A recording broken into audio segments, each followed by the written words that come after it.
വെനൂസിലെ അത്ര മോശമായ രാജ്യമൊന്നുമല്ല. 3 കോടി ജനസംഖ്യയുള്ള ഒരു രാജ്യം.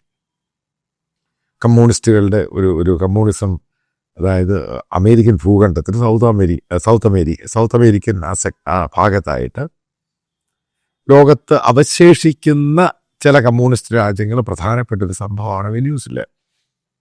ഹൂഗോ ഷാവസ് 2013 അദ്ദേഹം ക്യാൻസർ ബാധിതനായിട്ട് മരിക്കുന്നതിന് മുമ്പ് തന്നെ അതിൻ്റെ വൈസ് പ്രസിഡന്റും ആയിരുന്ന ഈ പറയുന്ന നിക്കോളാസ് മഡുറോ അയാളെ പ്രസിഡന്റായിട്ട് പറയുന്നു.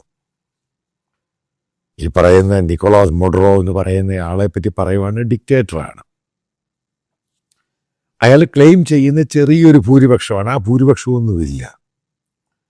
അവിടുത്തെ ബഹുഭൂരിപക്ഷം ജനങ്ങളും അയാൾക്കെതിരാണ്.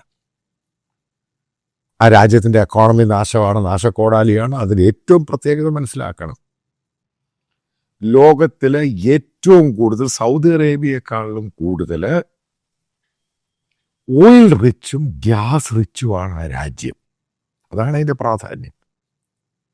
അമേരിക്കൻ ചാർജസ് നോക്കുക. അതായത് ഈ രാജ്യം നാർക്കോട്ടിക്സ്, അതേപോലെ തന്നെ ഫെൻറ്റോയിൽ, ഈ സംഭവം അമേരിക്കയിലോട്ട് കടത്തുന്നു. അതിന് അവിടുത്തെ പ്രസിഡന്റ് കൂട്ടുനിൽക്കുന്നു. നിങ്ങൾ ഉദ്ദേശിക്കുന്നത് 1-2 ദിവസം കൊണ്ടോ 1-2 മാസം കൊണ്ടുണ്ടായ ഒരു ഓപ്പറേഷനൊന്നുമല്ല. ഇത് CIA, American central intelligence agency നടത്തിയ ഒരു, നിങ്ങളിപ്പോൾ ട്രംപ് വന്ന ശേഷം അല്ല, അത് കറക്റ്റ് അല്ല. ഈ ഓപ്പറേഷൻ്റെ പ്ലാൻ നേരത്തെ തന്നെ അമേരിക്ക പ്ലാൻ ചെയ്തിട്ടുണ്ടായിരുന്നു. അത് ഒരു ഭാഗത്ത് അമേരിക്ക പറഞ്ഞു നാർക്കോട്ടിക്സ്, മറ്റൊന്ന് അമേരിക്കൻ ടെറിട്ടറിയിലുള്ള, അമേരിക്കൻ ടെറൈനുമായി ബന്ധപ്പെട്ടിരിക്കുന്ന ക്രൂഡ് ഓയിൽ വെനൂസിൽ അടിച്ചു മാറ്റുന്നു. ഇതാണ് പറയുന്നത്. അതിൻ്റെ അത് 2-3 അറിയാൻ ചിലയിടത്ത് പോയി അമേരിക്ക ബോംബ് ചെയ്തു. അതേപോലെ അവരുടെ ഷിപ്മെൻറ്റും കണ്ടെയ്നർ ഷിപ്പും മറ്റ് പല ഭാഗത്തൂടെ പോയപ്പോഴും ഷാഡോ വെസൽസ്, അവരുടെ ക്രൂഡ് പലയിടത്തൂടെ പോയി മറ്റു ഷാഡോ രീതിയിൽ പോയപ്പോൾ അവിടെ കൊണ്ട് ബോംബ് ചെയ്യുന്നു. അപ്പോൾ അതുകൂടെ തടയുന്നു. ചില ഷിപ്മെൻറ്റുകൾ അവർ പിടിച്ചെടുക്കുന്നു.